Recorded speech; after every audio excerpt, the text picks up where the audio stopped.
Buddies Koodathayi ജോളിയുടെ make over നിങ്ങൾ കണ്ടായിരുന്നോ? ഞാനും കണ്ടിരുന്നു. എന്നാ നിങ്ങൾക്കത് എന്തോ തോന്നിയേ? എല്ലാവർക്കും കുറച്ച് നാൾ ജയിലിൽ പോയിട്ട് താമസിച്ചാൽ കൊള്ളാം എന്നൊരു മെൻറ്റാലിറ്റി ഉണ്ടോ? എനിക്കില്ല കേട്ടോ. എന്താ ബന്ധന കാഞ്ചനക്കൂട്ടിലാണെങ്കിലും അല്ലേ, സ്വർണ്ണക്കൂട്ടിലാണെങ്കിലും അത് തന്നെ അവസ്ഥ. എന്നാലും നമ്മുടെ ജോളി ചേച്ചിയുടെ മേക്ക് ഓവർ കാണുമ്പോൾ എന്താ അല്ലേ, NIT ഉദ്യോഗസ്ഥയാണ് എന്ന് കള്ളം പറഞ്ഞു പ്രചരിപ്പിച്ച് ചേച്ചി ഇപ്പോൾ NIT ഉദ്യോഗസ്ഥയേക്കാൾ കൂടുതൽ അപ്ഗ്രേഡഡ്, തൻ്റെ പ്രൊഫൈൽ അപ്ഗ്രേഡഡ് ചെയ്യുന്നൊരു സിറ്റുവേഷനാണ് നമ്മൾ കണ്ടുകൊണ്ടിരിക്കുന്നത്. ഒരാൾ നന്നാവുന്നതിൽ കൊച്ചേ നിനക്ക് എന്തെങ്കിലും പ്രശ്നമുണ്ടോ എന്ന് ചോദിക്കുന്ന അമ്മായിമാരോട് എനിക്ക് യാതൊരു പ്രശ്നവുമില്ല. പക്ഷേ ഞാൻ വേറെ ഒന്ന് രണ്ട് കാര്യങ്ങൾ ചോദിച്ചോട്ടെ. ഈ ജോലി പഠിച്ച് മിടുക്കിയായിട്ട് വന്ന് ഒരു കുടുംബിനിയായിട്ട് ജീവിച്ച് ഒരു ദിവസം എനിക്ക് പഠിച്ച് നല്ല നിലയിലെത്തണം, 45 വയസ്സിന് ശേഷം എനിക്ക് നല്ല നിലയിലെത്തണം എന്ന് വിചാരിച്ച സ്ത്രീയല്ല. എനിക്ക് ജീവിക്കണം, അതുകൊണ്ട് എൻ്റെ ലൈഫ് അപ്ഗ്രേഡ് ചെയ്യാൻ വേണ്ടിയിട്ട് ഞാൻ ചുറ്റും നിൽക്കുന്ന എല്ലാവരെയും കൊന്നു തള്ളുകയാണ്, നശിപ്പിക്കുകയാണ്, മാറ്റി നിർത്തുകയാണ്. നമ്മളൊക്കെ സെൽഫ് ബൗണ്ടറി വയ്ക്കാറുണ്ട് അല്ലേ? അങ്ങനെ ചെയ്യുമല്ല പുള്ളിക്കാരത്തി ചെയ്തത്. എനിക്ക് എൻ്റെ വഴിയിൽ ഞാൻ എയിം ചെയ്യുന്ന സിറ്റുവേഷനിൽ ഞാൻ എത്തിയില്ലെങ്കിൽ അവിടെ ആരൊക്കെയാണോ നിൽക്കുന്നത് അവരെല്ലാം കൊന്നു തള്ളുകയാണ്. നോർമൽ ഒരു ഫാമിലിയിൽ ജനിച്ചു, ആ പ്രായത്തിൽ എല്ലാ സ്ത്രീകളും ചിന്തിക്കുന്ന പോലെ തൻ്റെ ലൈഫ് ഇടുക്കിയിൽ നിന്നും ഒരു സിറ്റിയിലേക്ക് അല്ലെങ്കിൽ കുറച്ചുകൂടെ ജീവിത നിലവാരം മെച്ചപ്പെട്ട ഒരു സ്ഥലത്തിലേക്ക് മാറി താമസിക്കാൻ ജോളി ഇഷ്ടപ്പെട്ടു. ജോളി അങ്ങനെ റോയ് തോമസുമായി ബോധപൂർവം പ്രണയത്തിലായി. ഒരു ദിവസം പ്രണയത്തിലായ എന്താ ആക്സിഡൻ്റലി സംഭവിക്കുകയല്ല, ജോളി വളരെ പ്ലാൻഡായിട്ട് റോയ് തോമസുമായിട്ട് പ്രണയത്തിലായി. ജോലി വന്നു, അതൊക്കെ നല്ല കാര്യം തന്നെ. അവനവൻ്റെ ലൈഫ് അപ്ഗ്രേഡ് ചെയ്യണം. നമ്മളിപ്പോൾ സെൽഫ് കെയർ എന്ന് പറയുന്ന ഒരു എറയിൽ കൂടെയാണ് പോയിരിക്കേണ്ടത് അല്ലേ? നമ്മൾ സെൽഫ് കെയർ, അതായത് നമ്മളെ സ്നേഹിച്ചില്ലെങ്കിൽ സുരാജ് ചേട്ടൻ പറഞ്ഞ പോലെ നമ്മളെ മനസ്സിലായില്ലെങ്കിൽ വേറൊരു പട്ടിയും നമ്മളെ മനസ്സിലാക്കുന്നില്ല. അത് സത്യമാണ്. പക്ഷേ അതിൻ്റെ അർത്ഥം നമ്മുടെ ചുറ്റുപാടുമുള്ളവർക്ക് ജീവിക്കാനുള്ള റൈറ്റ് ഇല്ല എന്നല്ല. അങ്ങനെ ജോളി വന്ന് കയറിയ ആ വീട്ടിലെ 6 കൊലപാതകങ്ങൾ നടത്തുകയാണ്, ഒരു പിഞ്ചു കുഞ്ഞിനെ അടക്കം. അതായത് തൻ്റെ എന്താ പറയുക, ഹസ്ബൻഡിനെ അവർ കൊല്ലുകയാണ്. അതായത് നമ്മൾ അർദ്ധനാരീശ്വര ഭാവത്തിലാണ്. അതായത് നമ്മൾ ഒരാളോട് എഴുതി ചേർന്ന് കഴിഞ്ഞാൽ, അല്ലെങ്കിൽ നമ്മൾ വിവാഹം കഴിച്ചു കഴിഞ്ഞാൽ നമ്മുടെ പകുതിയാണ് നമ്മുടെ പാർട്ട്ണർ എന്നാണ് നമ്മൾ കരുതുന്നത്. ആ പകുതിയായിരുന്ന തൻ്റെ ഹസ്ബൻഡിനെ, ഞാനിത് പറഞ്ഞത് ഹിന്ദു മിത്തോളജിയാണ്, ഞാൻ ആ കാറ്റഗറിയിൽ ജനിച്ച് വളർന്നതുകൊണ്ട് എനിക്ക് പെട്ടെന്ന് അത് കണക്റ്റഡ് ആയത്. Don't feel bad. അപ്പോൾ ആ ഹസ്ബൻഡിനെ അവർ കൊല്ലുകയാണ്. അയാൾ ഒരു തെറ്റും ഈ സ്ത്രീയോട് ചെയ്തിട്ടില്ല എന്നുള്ളത് നമ്മൾ മനസ്സിലാക്കണം. ഒരു ഡൊമസ്റ്റിക് വയലൻസോ അല്ലെങ്കിൽ അങ്ങനെയുള്ള കാര്യങ്ങൾ, അയാളെന്തോ ബിസിനസ്സിൽ പരാജയമായിരുന്നു എന്നൊക്കെ ഉള്ളത് നമ്മൾ കേൾക്കുന്നുണ്ട്. സാമ്പത്തികമായ സുരക്ഷിതയില്ലാതെ വരുമ്പോൾ സ്ത്രീകൾ പൊതുവേ ഫ്രസ്ട്രേറ്റഡ് ആകും. കാരണം സ്ത്രീകൾ പുരുഷന്മാരെക്കാൾ കൂടുതൽ കുട്ടികളുടെ ജീവിതം, നമ്മുടെ മുന്നോട്ടുള്ള ജീവിതത്തെപ്പറ്റി വ്യാകുലരായിരിക്കും ഞങ്ങൾ സ്ത്രീകളെല്ലാം ഇപ്പോഴും. അതുകൊണ്ട് തന്നെ സാമ്പത്തിക സുരക്ഷിതത്വം ഭർത്താവിന് ഇല്ലാതെ വരുമ്പം നമുക്ക് ഭയങ്കരമായ മാനസികമായ ബുദ്ധിമുട്ടുകൾ നേരിടും എന്ന് കരുതി അവരവരുടെ ഭർത്താവിനെ, അവരുടെ 2 മക്കളുടെ ഫാദറിനെ കൊന്നു തള്ളിയ സ്ത്രീയാണ്. അവരുടെ മേക്ക് ഓവറാണ് നമ്മളിപ്പോൾ യാതൊരു കുറ്റബോധവും കൂടാതെ ചിരിച്ച് കളിച്ച് ഡെനിംസിൻ്റെ ടോപ്പൊക്കെ ഇട്ട് അടിപൊളിയായിട്ട് വരുന്നു. ഒരാൾ ലൈഫിൽ അപ്ഗ്രേഡഡ് ആവുന്നത് കൊണ്ടോ അവർ നന്നായി എല്ലാ സ്ത്രീകളും സന്തോഷവതികളായി ജീവിക്കണം എന്ന് തന്നെ ആഗ്രഹിക്കുന്ന ഒരു വ്യക്തിയാണ് ഞാൻ. പക്ഷേ ഞാൻ ചോദിച്ചോട്ടെ, എന്തോന്നിത്? കുറച്ച് പേർക്കെങ്കിലും, ഞാൻ ഇതിനടുത്ത് ഒരു പ്രവാസിയായ ചേട്ടൻ്റെ കമൻറ്റ് കണ്ടു അതിലൊരു വീഡിയോയുടെ താഴെ. അതായത് എനിക്കും നല്ല മോട്ടിവേഷൻ ആവുന്നു, എനിക്കും താല്പര്യമുണ്ട്, കൊലപാതകം ചെയ്താൽ മാത്രമേ ജയിലിൽ കിടക്കാൻ പറ്റുള്ളൂ എന്ന്. വെറുതെ ആൾക്കാരെ മോട്ടിവേറ്റ് ചെയ്യരുത്. നമ്മളൊരു മോട്ടിവേഷൻ ഇറയിൽ കൂടെ, സെൽഫ് കെയർ ഇറയിൽ കൂടെയൊക്കെയാണ് പോകുന്നത് എന്ന് കരുതിയിട്ട് ജോളിയൊക്കെ ഇങ്ങനെ പ്രൊമോട്ട് ചെയ്ത് കഴിഞ്ഞ് കഴിഞ്ഞാൽ അവർ ഹസ്ബൻഡിനെ കൊന്നു തള്ളിയത് മാത്രമല്ല ഞാൻ പറഞ്ഞത്, ഇൻലോസിനെ അവരെ വളർത്തി വലുതാക്കി അവരെ വിവാഹം കഴിപ്പിച്ച് അവരുടെ ഹസ്ബൻഡിൻ്റെ പേരൻസിനെ അവരുമായിട്ട് ഒരു റിലേഷനും ഇല്ലാതെ, അവർക്ക് ഒരു ബുദ്ധിമുട്ടിനും വരാതെ താമസിച്ചിരുന്ന അയൽവക്കത്തെ ഒരാളെ. ഇതിൽ 1-2 കാര്യത്തിൽ എനിക്ക് ഡൗട്ടുണ്ട്. എന്താണെന്നറിയാമോ? ഈ മറ്റേ പുള്ളിക്കാരനുണ്ടല്ലോ, എന്താ NITയിൽ ഉദ്യോഗസ്ഥയായിരുന്നു എന്ന് 14 വർഷക്കാലം ഇവർ ആ ഫാമിലിയെ വിശ്വസിപ്പിച്ചു എന്ന്. നിങ്ങൾക്ക് കൂടെ താമസിക്കുന്ന ഒരാളെ 2 ദിവസത്തിൽ കൂടുതൽ വിശ്വസിപ്പിക്കാൻ പറ്റുമോ? ഞാൻ പണ്ടൊരു സീരിയലിൽ അഞ്ജലി എന്ന് പറയുന്ന ഒരു ക്യാരക്ടറിനെ കണ്ടിട്ടുണ്ട്. അവർ 9 മാസവും പ്രഗ്നൻ്റായി പ്രസവിച്ചു എന്നവരുടെ ഹസ്ബൻഡിനെ വിശ്വസിപ്പിച്ചു. കൂടെ താമസിക്കുന്ന ഒരു പാർട്ട്ണറിനെ എനിക്ക് 2 ദിവസത്തിൽ കൂടുതൽ പറ്റിക്കാൻ പറ്റില്ല. ഒരു വട്ടം പറ്റും, രണ്ടാമത്തെ ദിവസം സ്വാഭാവികമായിട്ടും കോട്ട് ചെയ്യും അല്ലേ. കൂടിപ്പോയാൽ നമ്മൾ പറ്റിക്കുന്ന ഇതായിരിക്കും, ഫ്രിഡ്ജ് വെച്ച ഫുഡ് ചൂടാക്കാതെ കൊടുത്തു, അല്ല ചൂടാക്കി കൊടുത്തിട്ട് ഇപ്പോൾ വെച്ചെന്ന് പറഞ്ഞു. ഇതിൽ കൂടുതലൊന്നും കൂടെ താമസിക്കുന്ന ഒരാൾക്ക് എന്നെയും പറ്റിക്കാൻ പറ്റില്ല, എനിക്ക് അദ്ദേഹത്തെയും പറ്റിക്കാൻ പറ്റില്ല. പറ്റുമോ? അല്ല, നിങ്ങൾ you need to answer for that. പറ്റുമോ? അവിടെ എനിക്കൊരു മിസ്റ്റേക്ക് ഫീൽ ചെയ്തിരുന്നു കേട്ടോ. അവരെന്തുകൊണ്ട് ആ ഫാമിലി എന്തോ ആരും തമ്മിൽ കണക്ഷൻ ഇല്ല. അതെ, കല്യാണം കഴിച്ചുകൊണ്ട് ജോലിയുടെ ഫാമിലിക്ക് ഇതിൽ ഇൻവോൾവ്മെൻ്റ് ഒന്നുമില്ല. ഈ ജോലിയെ കാണുമ്പോൾ ഞാനിങ്ങനെ ബാക്കിലോട്ട് എനിക്ക് തോന്നിയ കുറച്ച് ഡൗട്ട്സ് അന്നേ തോന്നിയ കുറച്ച്, പിന്നെ നമുക്കിത് ക്രിട്ടിസൈസ് ചെയ്യാനൊന്നും അന്ന് ടൈമില്ല. നമ്മളും നമ്മുടേതായ ജീവിതത്തിൽ ഇൻവോൾവ് ആണ്, നമ്മളുടേതായ അപ്ഗ്രഡേഷനിൽ കൂടെ പോയിക്കൊണ്ടിരിക്കുകയാണ്. നമ്മൾ ഓരോ ദിവസവും നമ്മുടേതായ കാര്യങ്ങളിലാണ്. പക്ഷേ അന്നും ഞാൻ ആലോചിച്ചിരുന്നു, 14 വർഷം കൂടെ താമസിക്കുന്ന ഹസ്ബൻഡിനെ പറ്റിക്കുക, ഇൻലോസ് ഉള്ള വീട്ടിലാണ്, അപ്പോൾ ഇൻലോസിനെ പറ്റിക്കുക. ഞാനിപ്പോൾ എബ്രോഡാണെങ്കിൽ ഇൻലോസിനോട് പറയുന്നത് അവർക്ക് അതേ കേൾക്കാൻ പറ്റുള്ളൂ. അതല്ലാതെ കൂടെ താമസിക്കുമ്പോൾ അവരെ പറ്റിക്കുക. സ്വാഭാവികമായിട്ടും ഇൻലോസ് നമ്മളൊരു 20കളിലായിരിക്കുമ്പോൾ നമ്മുടെ ഇൻലോസിൽ 45-നും 50-കളിലും 60-കളിലും ആയിരിക്കും. നമ്മളെക്കാട്ടി കൂടുതൽ ജീവിത വീക്ഷണവും ജീവിതം കണ്ടവരുമാണ്. അവരെ നമുക്കൊരിക്കലും പറ്റിക്കാൻ പറ്റുമെന്ന് ഞാൻ വിശ്വസിക്കുന്നില്ല. അയൽവക്കത്തെ അമ്മാവന് മാത്രമാണ് ജോളിയിൽ ഡൗട്ട് തോന്നിയത്. ആ അമ്മാവനെ അങ്ങ് കീച്ചി. എന്നിട്ട് അവിടെ ചെന്ന് ഇനിയും BA ഹിസ്റ്ററി എക്സാം എഴുതുവാണ്. അവനവൻ പഠിക്കുന്നത് നല്ല കാര്യം തന്നെ, എന്നെ ഇതിൽ ഉദ്യോഗസ്ഥയാണ് എന്ന് വിശ്വസിപ്പിച്ചത് കൊണ്ട് തന്നെ ജോലിക്ക് ചിലപ്പോൾ പഠന കാര്യത്തിൽ താല്പര്യമുണ്ടായിരിക്കും. അങ്ങനെയുള്ള സ്ത്രീ പഠിക്കട്ടെ. പഠിച്ച് നമ്മുടെ പോലീസ് ഉദ്യോഗസ്ഥരുടെ കൂടെയാണ് ഈ സ്ത്രീ എക്സാം എഴുതാൻ വന്നിരിക്കുന്നത്. പോലീസ് ഉദ്യോഗസ്ഥരുടെ കൂടെ എന്ന് പറയുമ്പോൾ വളരെ ചിരിച്ച് കളിച്ച് നൈസായിട്ടാണ് പുള്ളിക്കാരത്തി എത്തിയിരിക്കുന്നത്. അങ്ങനെ തന്നെ വരട്ടെ. പോലീസ് ഉദ്യോഗസ്ഥർ ഇപ്പോൾ എപ്പോഴും അവരോട് ടഫായിട്ട് പെരുമാറണം എന്നൊന്നും ഞാൻ പറയത്തില്ല. കാരണം ഈ വരുന്ന പോലീസുകാരും അവരുടെ ഡ്യൂട്ടിയുടെ പാർട്ടാണ്. അവർക്ക് എന്നും ഏറ് പിടിച്ചൊന്നും നിൽക്കാൻ പറ്റത്തില്ല. അവരും സ്വാഭാവികമായിട്ട് ക്രിമിനൽസാണ്. എന്നെങ്കിലും അവരും സ്വാഭാവികമായിട്ടും ഇടപഴകിയൊക്കെ പറ്റുകയുള്ളൂ. പക്ഷേ എന്തോ ഒരു വലിയ കംഫർട്ട് ജോലിക്ക് അവിടെ കിട്ടുന്നുണ്ട് ഇല്ലേ, കിട്ടിയിട്ടുണ്ട്. കാരണം ഇപ്പോൾ ഈ വീഡിയോ ചെയ്യുന്നതിന് മുമ്പേ ലൈറ്റിങ്ങും ക്യാമറയൊക്കെ സെറ്റ് ചെയ്യുന്ന ചേട്ടൻ എൻ്റെ അടുത്ത് ചോദിച്ചു, വൈ യു ഗ്ലോ എന്ന് പറഞ്ഞു കഴിഞ്ഞപ്പോൾ ഞാൻ പറഞ്ഞു, ഞാൻ രാവിലെ എഴുന്നേറ്റ് ചില പ്രശ്നങ്ങളുടെ പുറത്ത് ഞാനൊന്ന് കരഞ്ഞിരുന്നു. അതാണോ ഗ്ലോ? ഞാൻ പറഞ്ഞു യാ ഓഫ് കോഴ്സ്. കാരണം അത് കഴിഞ്ഞിട്ട് ഞാൻ പെട്ടെന്ന് ആലോചിച്ചു, എനിക്ക് വീഡിയോ ചെയ്യണം, എനിക്കൊന്ന് സംസാരിക്കണം, മനസ്സിലിരിക്കുന്ന കാര്യങ്ങൾ എനിക്ക് സംസാരിക്കണമെന്ന് പറഞ്ഞു. അപ്പോൾ സ്വാഭാവികമായിട്ടും നമുക്ക് ചുറ്റുപാടും എന്തൊക്കെയോ നല്ല കാര്യങ്ങൾ ഹാപ്പൻ ചെയ്യുന്നെങ്കിൽ മാത്രമേ നമ്മളിൽ ഗ്ലോ വരത്തുള്ളൂ. അല്ലെങ്കിൽ നമ്മുടെ ഉള്ളിൽ നിന്ന് എന്തോ നമ്മൾ ആഗ്രഹിച്ച കാര്യങ്ങൾ നടക്കുന്നുണ്ടെങ്കിൽ മാത്രമേ ഉള്ളൂ.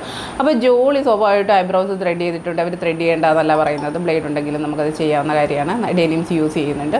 അവർക്ക് നല്ല രീതിയിലുള്ള സപ്പോർട്ട് കിട്ടുന്നുണ്ട്. ജോളി ആൻഡ് ദ സയനൈഡ്, അതായത് Jolly and the cyanide, I think so. അത് ആയ സമയത്ത് തന്നെ എൻ്റെ ഒരു ചേട്ടൻ പെട്ടെന്ന് എൻ്റെ അടുത്ത് പറഞ്ഞു, ആര്യ അത് കാണണം, കാരണം നീ ഫ്യൂച്ചറിൽ വീഡിയോസും ഡോക്യുമെൻ്ററീസും ഒക്കെ പ്ലാൻ ചെയ്യുന്ന ഒരാളാണ്. അപ്പോൾ ഹൗ ടു ഡു ഇറ്റ് എന്ന് പറയുന്നത്. അപ്പോൾ ഞാൻ നോക്കിയപ്പം അതിനകത്ത് വരുന്ന നമ്മുടെ റോയ് തോമസിൻ്റെ വീട്ടിലെ എല്ലാവരും അഭിനയിക്കുന്നുണ്ട് അതിനകത്ത്. ശരിക്കും പറഞ്ഞാൽ വളരെ കൃത്യതയോടെ അവർ കാര്യങ്ങൾ പറയുന്നുണ്ട്. ഇത്രമാത്രം കൃത്യതയോടെ കാര്യങ്ങൾ അന്വേഷിക്കുകയും തിരക്കുകയും ഒക്കെ ചെയ്യുന്ന ഒരാൾ. I am married to a family, എൻ്റെ ഹസ്ബൻഡിൻ്റെ സിബ്ലിങ്സ്. സ്വാഭാവികമായിട്ടും ഞാൻ വർക്ക് ചെയ്യുന്ന എവിടെയാണെന്നോ അല്ലെങ്കിൽ അറ്റ്ലീസ്റ്റ് എന്നെ ഒന്ന് പിക്കപ്പ് ചെയ്യുകയോ ഡ്രോപ്പ് ചെയ്യുകയോ ഒക്കെ ചെയ്യും. ഇതൊന്നും 14 വർഷം ചെയ്തില്ല ഇവർ. പക്ഷേ ഇവർക്ക് ഈ മൊമെൻറ്റിൽ ജോലി ഇങ്ങനെയാണെന്നുള്ളതിന് എല്ലാ ഐഡിയ ഇവരുടെ കയ്യിലുണ്ട്. അതെന്താ? അപ്പോൾ ആ വീട്ടിൽ വേറെ എന്തോ നമ്മൾ മാറി ചിന്തിക്കേണ്ട ഒരു കാര്യമില്ലേ? മാരീഡ് ടു എ ഫാമിലി, എൻ്റെ ഹസ്ബൻഡിൻ്റെ സിബ്ലിങ്സിന്. അപ്പോൾ ഹസ്ബൻഡ് പൊട്ടൻ, I am sorry to say that. പക്ഷേ പൊട്ടനല്ലാത്ത ഒരാളെ 14 വർഷം പറ്റിക്കാൻ പറ്റുമോ? ഞാൻ പറഞ്ഞല്ലോ മുന്നേ, 2 ദിവസത്തിൽ കൂടുതലൊന്നും എനിക്കെൻ്റെ പാർട്ട്ണറിനെ പറ്റിക്കാൻ പറ്റിയിട്ടില്ല, ഒരിക്കലും ഇല്ല. പിന്നെ ഹീസ് ഇൻ്റലിജൻറ്റ് ടു, എന്നെപ്പോലെ തന്നെ ബുദ്ധിമാൻ.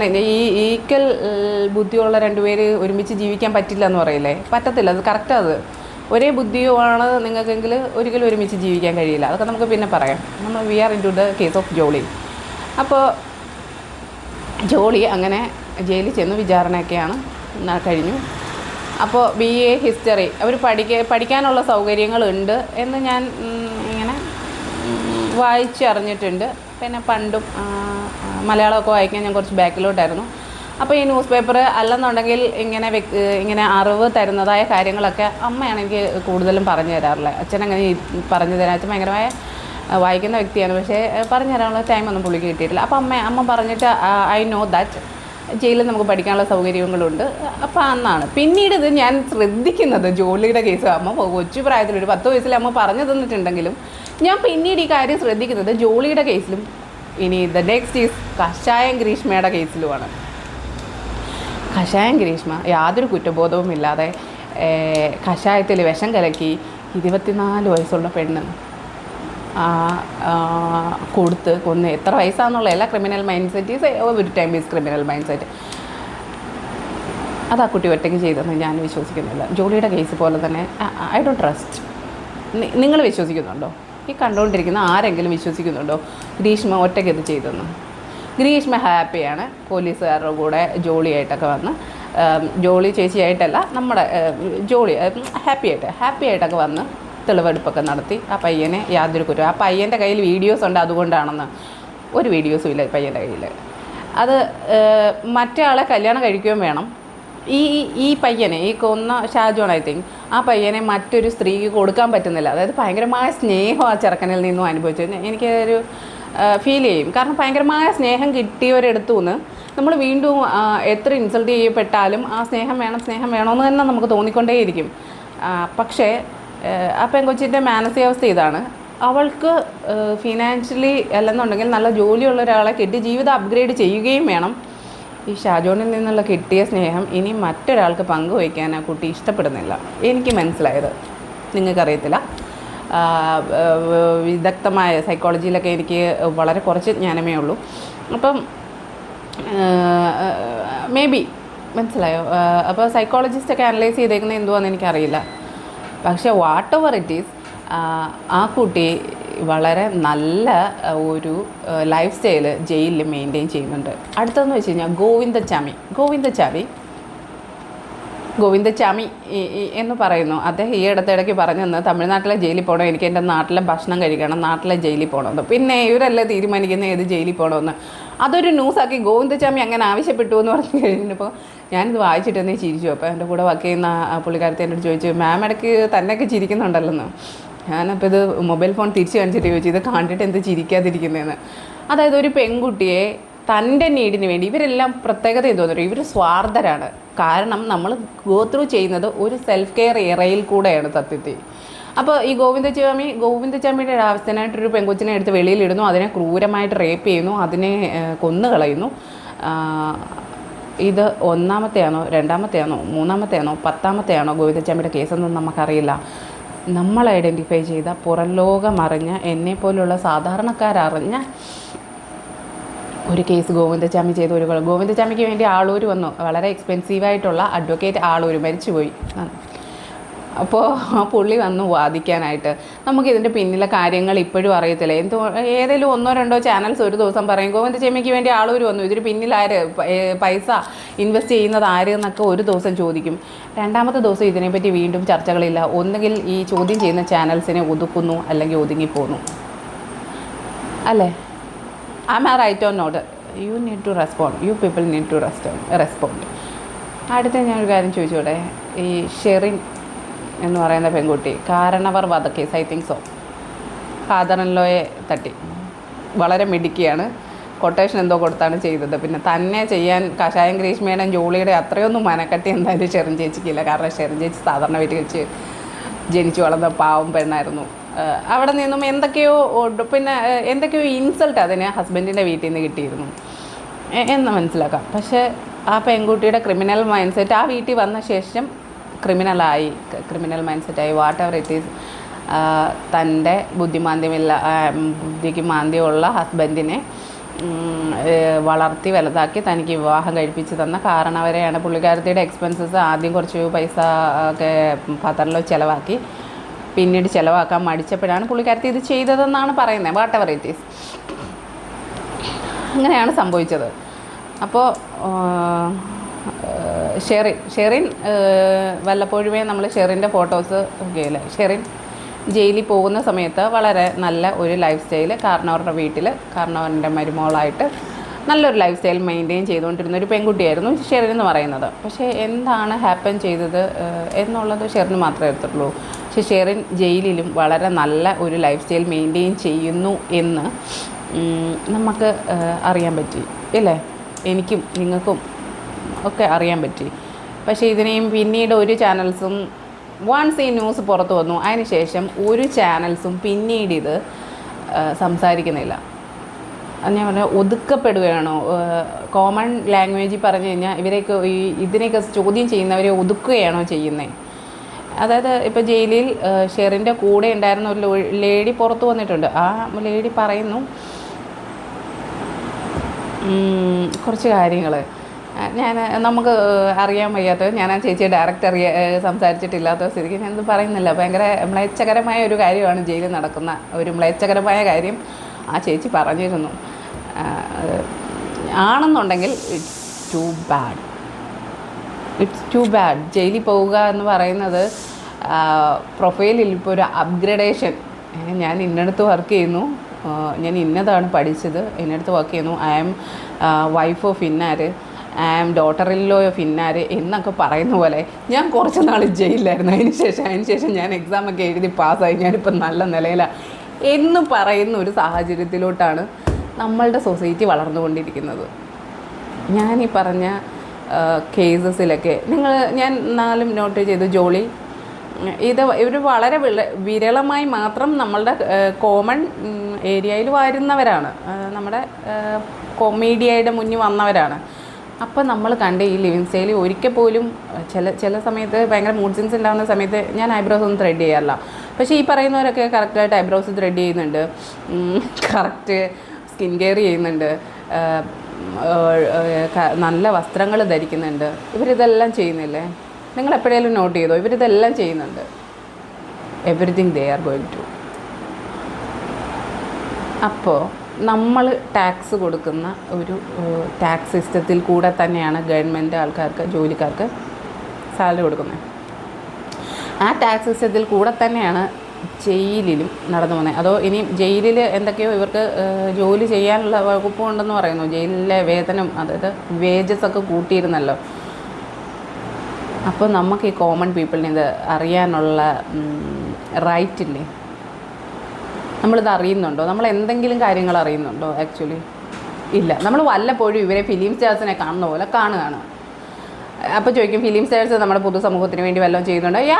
Of course. 200 രൂപ കൊടുത്താൽ എനിക്ക് ഒരു നോർമൽ ഇവിടുത്തെ കുഴപ്പമില്ലാത്തൊരു തിയേറ്ററിൽ പോയി 210 രൂപ ടാക്സ് ഉൾപ്പെടെ കൊടുക്കാവുന്ന സിനിമ കാണാം. എന്നെ ആ 2.5 മണിക്കൂർ അവർ എൻ്റർടൈൻ ചെയ്യുന്നുണ്ട്, ഇല്ലേ? പിന്നെ രണ്ടാമത് മറ്റാരെ അവരെ ദ്രോഹിക്കുന്നില്ല. നിനക്ക് വേണമെങ്കിൽ മാത്രം നിങ്ങൾ സിനിമ കണ്ടാൽ മതി. ജോളി ചെയ്ത പോലെ ജോളിക്ക് ഇവിടെ എക്സിസ്റ്റ് ചെയ്യണം. അതുകൊണ്ട് ജോളിയുടെ വഴിയിൽ ജോളി ഉദ്ദേശിക്കുന്നത് നടക്കാൻ നിൽക്കുന്നത് എല്ലാവരും തട്ടിക്കളയൊന്നുമല്ലല്ലോ ചെയ്യുന്നവർ. നമ്മളിവരെയൊക്കെ വല്ലപ്പോഴും കാണുകയാണ്. വല്ലപ്പോഴും കാണുമ്പോൾ ഇവരൊക്കെ സെലിബ്രിറ്റി സ്റ്റാറ്റസിലാണ്. വളരെ പോലീസൊക്കെ ഒരു 3-4 നമ്മളുടെ ടാക്സ് ഇനത്തിൽ കിട്ടിയ കാശ് കൊണ്ട് ഉള്ള പോലീസുകാരുടെ അകമ്പടിയോടെ വരുന്നു, അകമ്പടിയോടെ എക്സാം എഴുതുന്നു. എന്താല്ലേ എക്സാമൊക്കെ എഴുതാൻ ഞാൻ പോയിട്ട് ഹോൾ ടിക്കറ്റൊക്കെ മറന്നിട്ട് എല്ലാ ദിവസവും HODയുടെ റൂമിലേക്ക് ഓടുന്ന ഒരു സിറ്റുവേഷനൊക്കെ ആയിരുന്നു നമ്മളൊക്കെ പഠിക്കുമ്പോൾ. ഇവരൊക്കെ വളരെ കഷായം ഗ്രീഷ്മ പഠിക്കാൻ മേടിക്കുകയാണ്. ഒരു പോലീസ് ഓഫീസർ വെച്ചാൽ കഷായം ഗ്രീഷ്മ ഭയങ്കര മേടിക്കുകയാണ്, ക്ലവർ ഗേൾന്ന്. അപ്പോൾ MA ലിറ്ററേച്ചർ എന്തോ ചെയ്തുകൊണ്ടിരിക്കുമായിരുന്നു, പഠിക്കട്ടെ, PhD വരരുത്. ആ കുട്ടി തന്നെ പറഞ്ഞു, ഞാനിതൊരു പഠന കാലയളവായിട്ടാണ് കാണുന്നതെന്ന്. ഇത് സത്യത്തിൽ നമ്മളെ വെല്ലുവിളിക്കുകയല്ലേ? ഷാജോൺ എന്ന് പറയുന്ന പയ്യൻ്റെ പേരൻസിൻ്റെ മുഖമോ, അവർ കേസ് നടത്താനായിട്ട് ഫണ്ട് അറേഞ്ച് ചെയ്തുകൊണ്ടിരിക്കുകയാണ്, വീട് വിറ്റിട്ട് ഫണ്ട് അറേഞ്ച് ചെയ്തുകൊണ്ടിരിക്കുകയാണ്. പക്ഷേ Greeshma is on the self care. പുള്ളിക്കാരത്ത് സെൽഫ് കെയർ മോഡിലാണ്. നല്ല വസ്ത്രം ഇടുന്നുണ്ട്, നല്ല ഫുഡ് കിട്ടുന്നുണ്ട്, ബ്യൂട്ടി ടിപ്സ് എന്തൊക്കെയോ വർക്കൗട്ട് ആവുന്നുണ്ട്. അല്ലെങ്കിൽ നമുക്കങ്ങനെ മെയിൻറ്റെയിൻ ചെയ്യാൻ പറ്റില്ല. ദാറ്റ് ഈസ് അമ്മ റൈറ്റ് ഓർ നോട്ട്? നിങ്ങൾക്ക് എന്താ തോന്നുന്നത്? അപ്പോൾ എനിക്ക് ഇതിലുള്ള, അതായത് ശ്രീകണ്ഠൻ നായരുടെ ഒരു ഷോ ഏത് കാലഘട്ടത്തിലാണെന്ന് എനിക്ക് ഓർമ്മയില്ല. പുള്ളി ജയിലിനകത്ത് വെച്ച് ഷൂട്ട് ചെയ്തതാണ്. കാരണം ജയിലിൽ നിന്ന് പെർമിഷനൊക്കെ മേടിച്ചിട്ട് അപ്പോൾ അതിനകത്ത് കുറേ സ്ത്രീകളെ കണ്ടു. അവർ വന്നിട്ട് എത്രയ്ക്കോ 15 to 20 വർഷത്തിനുള്ളിലൊക്കെ കിടക്കുന്ന ആൾക്കാരുണ്ട്. അതായത് പല കുറ്റകൃത്യങ്ങൾക്കും 3-4 വർഷം വന്നിട്ട് വീണ്ടും വീണ്ടും കുറ്റകൃത്യത്തിൻ്റെ പുറത്ത് അവിടെ കിടക്കുന്ന ആൾക്കാരുണ്ട്.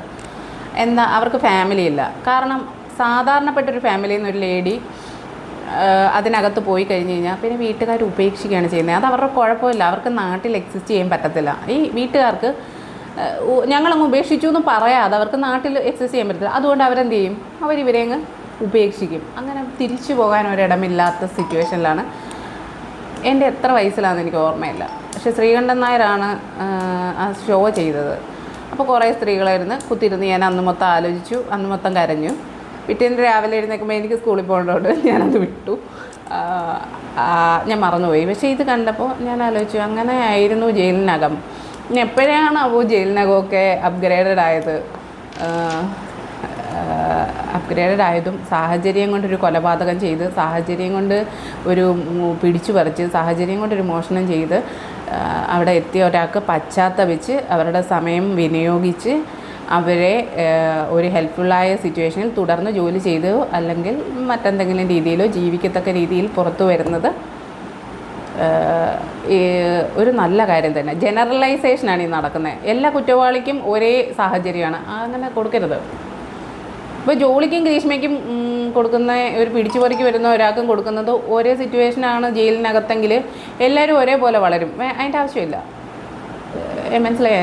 അമ്മയ്ക്ക് മരുന്ന് മേടിക്കാൻ പിടിച്ചു പറിച്ച ഒരാളും എൻ്റെ കുട്ടിയുടെ ഹോസ്പിറ്റൽ ബില്ല് അടയ്ക്കാനില്ലാതെ ഒരാളും, നമ്മൾ അത് മോഷണം തന്നെയാണ്, കൊലപാതകം തന്നെയാണ്. പക്ഷേ ആ ഒരു സിറ്റുവേഷൻ കൊണ്ട് ജയിലിലെത്തി, പശ്ചാത്തപിക്കട്ടെ, 3-4 വർഷം എടുത്ത് പശ്ചാത്തപിക്കട്ടെ, എന്നിട്ട് വെളിയിൽ വരട്ടെ. പക്ഷേ ഇവർക്കും പശ്ചാത്താപമുണ്ട് എന്നായിരിക്കും സൈക്കോളജിസ്റ്റിൻ്റെ കണ്ടെത്തൽ. വിദഗ്ധരായ സൈക്കോളജിസ്റ്റൊക്കെ ഉണ്ടല്ലോ ക്രിമിനൽ ജയിൽസിലൊക്കെ, അവരുടെ കണ്ടെത്തൽ. അവരോളം ഞാനൊന്നുമില്ല എനിക്ക്. പക്ഷേ ഇവരുടെ മേക്ക് ഓവറിൽ നമ്മൾ പൊതുസമൂഹം ഇതിനകത്ത് നടക്കുന്നത് എന്താ എന്ന് ചോദ്യം ചെയ്യേണ്ടിയ സമയം, ശ്രീകണ്ഠൻ നായർ എന്ന് പറഞ്ഞ പോലെ നമ്മളിത് ചോദ്യം ചെയ്യേണ്ട സമയം അതിക്രമിച്ചു കഴിഞ്ഞു. നെക്സ്റ്റ് ഒരു വീഡിയോ ആയിട്ട് കാണും വരെ ഞാൻ എൻ്റെ വ്യൂ പോയിൻറ്റ്സാണ് ഡിസ്കസ് ചെയ്തത്. You need to comment for the things. നിങ്ങളുടെ വ്യൂ പോയിൻ്റ് എന്താണെന്ന് നിങ്ങൾക്ക് കമൻറ്റ് ചെയ്യാം. അപ്പോൾ നമുക്ക് നെക്സ്റ്റ് ഒരു വീഡിയോയുമായി കാണുന്നവരെയും താങ്ക് യു. എൻ്റെ ചാനൽ ഇഷ്ടപ്പെട്ടെങ്കിൽ സബ്സ്ക്രൈബ് ചെയ്യുക, ലൈക്ക് ചെയ്യുക, ഷെയർ ചെയ്യുക. Thank U.